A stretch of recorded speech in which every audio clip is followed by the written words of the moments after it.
Joining me right now with all of this is Jon Schweppe, who's Director of Policy and Government Affairs at the American Principles Project. You're a rebel now, Jon, apparently. I mean, making bad videos with full of wrong think. Did they actually, other than saying it, there was repeated violations? Because I was looking at what they sent you, and I was looking on your Substack at what they sent you. Did they actually go through and say why anything was wrong, or was it just like a vague, you violated something? It started that way. I think they started to adjust once they saw members of Congress and senators on Twitter talking about it. But eventually they blamed Steve Bannon. That's kind of where they settled on it. We had a few interviews of Terry Schilling, our president, and myself on War Room. And so they decided that Steve Bannon was the problem, and that's why they shut down. I don't like Steve Bannon, but that's for a different. I would never rip him off YouTube. I mean, I can't stand the man, but I would never rip him off YouTube. That's the difference, because I'm not a statist, though. That's the difference with this. I was looking at your videos. There was nothing wrong with your videos. There was nothing wrong with anything that you've said. There was nothing wrong with any of your interviews. It's not like you guys were talking about burning down buildings and burning, looting, and murdering. So that's. How many of your videos, they took down your whole account. Did you ever get your account back? Did they ever reinstate it?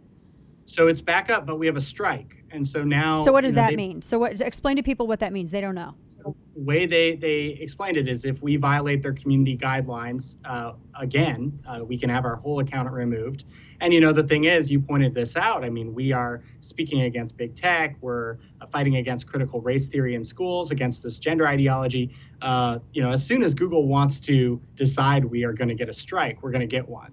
So, I'm sure they'll wait for us to be in the midst of a campaign like Virginia again to do it next time. But look, I mean, they shut us down for 36 hours. We're in the midst of this campaign here. Our organization, our PAC, is running tons of ads here in Virginia. We're trying to make sure that the Democrat loses, and it's fascinating that Google decided now is the time to go after us for videos that were months old. I mean, these are just media interviews.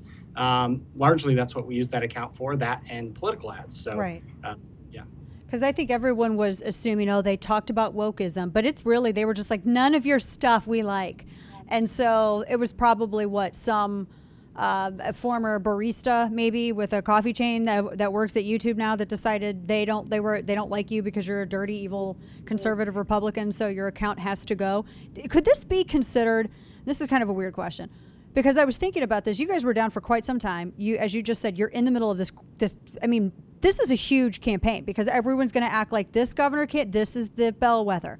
The Terry McAuliffe, Glenn Youngkin, this Virginia governor's race, this is the bellwether, which in some ways it kind of is. It's the first measure of this reaction that parents and people who are getting red pilled that they're having with everything. The first, real serious pandemic post-lockdown election.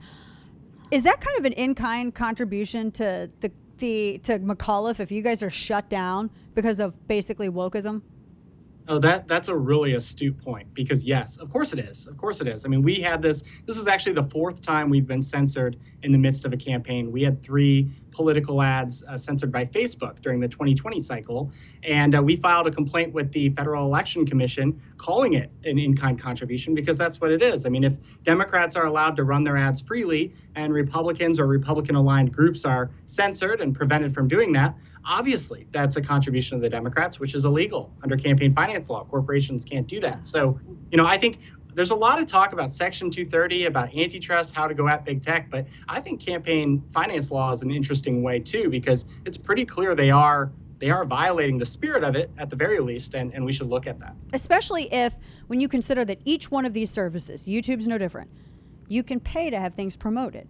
You can pay to have a different placement or preferential treatment in whatever algorithm is used to make sure that people see whatever video that it is that you're publishing, whether it's Twitter and how things are ranked and what comes up, Facebook and how videos are ranked, everything. So if that's a service and many people participate in that, especially with campaigns, and then somebody gets something shut down. My first question is, I wonder if people get a refund. But secondly, that's like an equal in-kind contribution to a Democratic campaign. Nobody's really talked about, though, the FEC, the financing approach to looking at some of this behavior.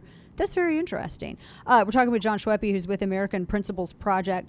So has this happened because YouTube seems to be the most sensitive, sometimes even more sensitive than Twitter, which is kind of crazy. This is how many times in total has this all happened to you where they've just taken you guys off? This was actually our first time on YouTube, although as you've heard and I've heard, plenty of content creators on YouTube have been hit, over and over again. Right, right. And it's happened to you on Facebook. It's happened to you on Twitter.